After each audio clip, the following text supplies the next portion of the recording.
Hey YouTube, it's Petey. I'm just uploading just for the sake of it. We sold something called a PXL 2000, which is a Fisher-Price kitty camcorder. It's a plastic toy camera that records video onto a metal type audio cassette. Weird thing, didn't really record video very well. It's very blocky. It looks worse than what you're looking at right now. Like this, if you shot this through some shutters that are closed, that's what you would get for the Pixelvision 2000. Don't believe me? Look it up. It's an awful picture. I used it for the dungeon scene in, what was that called? Birthday Shock. Birthday Shock, which is a movie I made where we cut out felt puppets of a king and a queen and the daughters and made this like puppet movie with a camcorder. We shot that with when my daughter was like 4 or 5. I did that just as a fun thing. I did that with her, something we spent a couple evenings putting together, Birthday Shock. I believe that's on this channel. In any event, we sold the Pixelvision 2000. That was something we had picked up at Salvation Army. It was a full kit. It had the little black and white TV monitor, 2 unused, unopened cassettes. So we sold that via eBay and got a little bit of money for that. So today I made the parts order from Mauser to get the transformers and the non-polarized capacitor, the oddball variety capacitor, and everything else I needed. The 90-degree board mount potentiometers. I believe it was, I think there's 4, so it would have been 8. I ordered enough parts to build 2 of these clone germanium boxes. It's called a Laika fuzz. The PCBs are produced by a company called Dead End Effects. Good stuff. Can't argue about that they make good stuff. I'll leave it at that. So yeah, I'm going to be making these germanium fuzz boxes. I'm really excited about that. The transformer that decouples your input. It's this thing where those fuzz circuits, they really want to see the impedance load of a single coil pickup. And a lot of people use humbuckers, or they want to put their fuzz box further down into the chain of a series of guitar effect pedals, meaning they'll have a tuner, a wah-wah, an overdrive, then the fuzz. And that doesn't really jive because it messes with the impedance and messes with the performance of the fuzz circuit, so you don't get the full effect. Well, with this decoupling transformer, it eliminates all that hokum, if you will, and the circuit just sees the proper impedance load due to the use of this transformer. It's genius. So yeah, that is it's hyped as a wonderful fuzz box. There's one on sale on reverb.com, for sale I should say, for the whopping price of $1,800 US. So yeah, it's an expensive fuzz box. There's a clone. I saw a guy had a clone up for $250. So I'm going to have 2 of those. I'm going to keep one. I'm not sure what's going to happen with the second unit. If somebody is interested in a hand-built germanium fuzz clone of the Sputnik 2, put the word out for me, because I'm going to have one. It's going to be a while before I finish this project. The transformers aren't available. It's a company by the name of Mauser that sells electronic components, and those transformers are back ordered, and they're supposedly going to arrive June 5th. So I will know somewhere around mid-June whether or not I get those, be able to begin the building process on those. I placed an order with Tata for the chassis, so I'm going to be getting this stuff, and I'm going to take my time on this build, as this is going to be like fuzz of a lifetime. It's going to be a hold your breath as you solder each thing in perfectly and triple check everything. I'm going to do a really good job on these pedals, and I'm excited about that. So yeah, that's happening. I know I had already made a video about that. Hey, would you do me a favor? Would you mind going over there and getting me that DAS8, the DS8? My wife and I are preparing for outdoor music season and it's going to be 70 on Sunday. I got up this morning and I was dozing off and I was having some weird dreams, and then I woke up in the middle of that and forgot that it's Easter Sunday, and I typed in Chicago weather. I saw that it's going to be 70 degrees. I emailed my wife. I said, we got to make a list. We got to get the stuff together because we're going Sunday. And then she replied back, a 2-word email, soul-crushing email. It's Easter. So, yeah, that sucks when I plan to do my thing and I'm not able to do it because I got to get together and do the family thing. Anyway, we have some neighbors upstairs, and the younger couple, they've got a girl, but there's a baby daddy involved, baby dad day. There's another guy who's the father of the kid, and he comes, and they argue.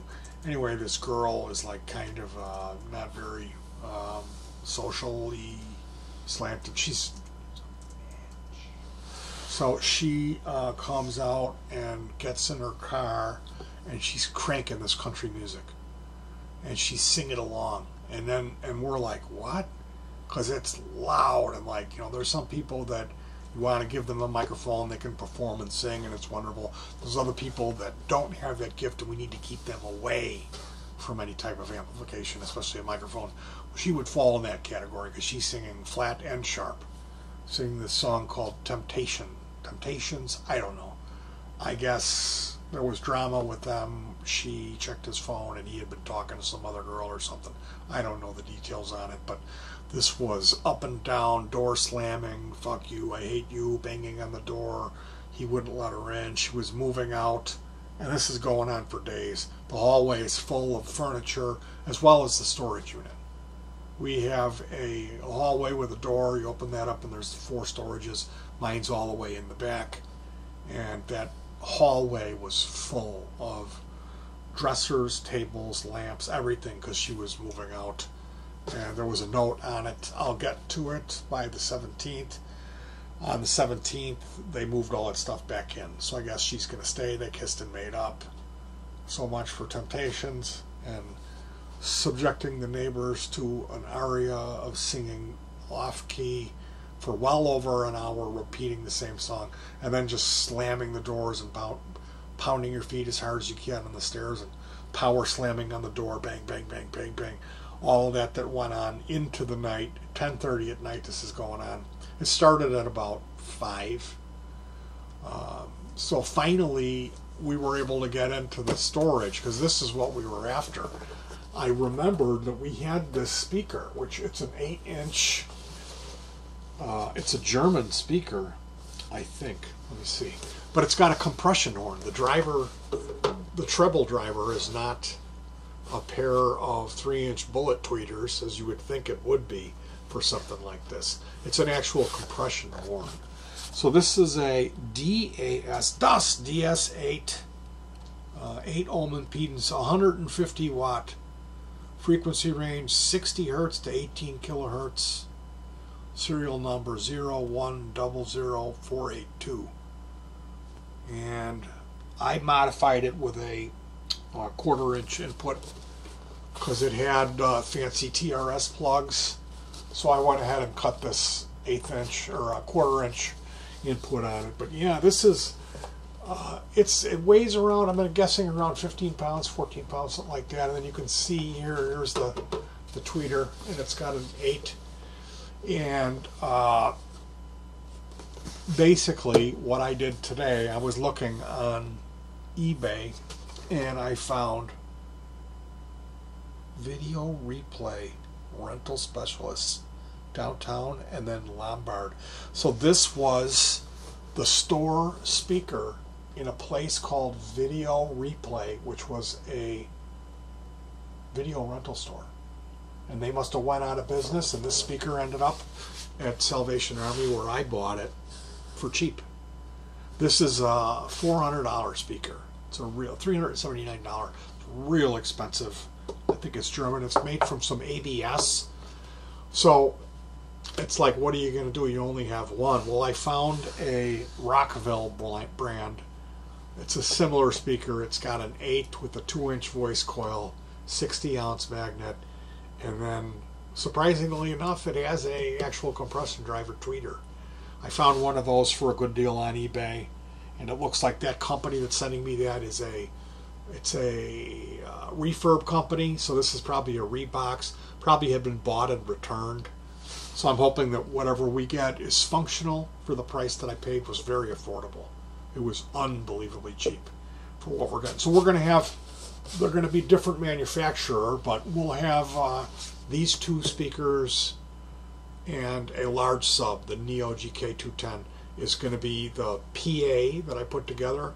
So 2 50-watt amplifiers will be running, 1 each for these 8-inch type speakers, and then a 100-watt Class D amp for the bottom.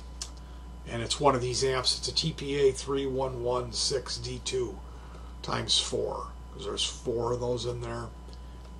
2 for the top sides in stereo and 2 bridged in for the sub channel. And it's got a really good preamp section. This specific amp module that I built has treble control for the top and separate bass and frequency controls for the sub, and with a volume. So there's a ton of knobs on it. Separate volume. There's a master and there's a volume for the right and left satellites, and a volume for the sub with the frequency knob too. And then there's a treble control for these as well. Now these, the downside with these is they say you need to use a sub with them. Well, excuse me, that's what we're going to be. We've got a sub. We've got the GK Galen-Kruger Neo 210, which is 210 driver, 210s in a lightweight cabinet. So this little PA system that I put together for the Duo for my wife and I to play through, it's going to work really wonderfully. The only reason I wouldn't use this for the full band is the fact that I don't have a battery powered mixer with enough channels. So maybe I could slave or figure something out. It's probably not going to happen. When we go with the full band setup, we'll probably run external amplifiers for the other 2 members of the band, and maybe run this for ourselves. We'll have to see how it all pans out, but I'm excited about this. I'm hoping that we get superior sound. I know that out from experience that when you model a guitar using something like the Zoom G1, it doesn't sound as good running it through a guitar amplifier as it does a full range speaker setup. And something with a full range, like meaning a tweeter and you know, a horn to give you that high end, is that's really important. So that's what we're going to be doing, and It's Pink Jimmy Photon. And I'm going to look forward to that. Talking to you soon. Hello. Hey, I'm actually recording a YouTube video. Let me end this. All right, you guys, I got Pink Jimmy Photon on the line, so I'm going to let you go. And peace.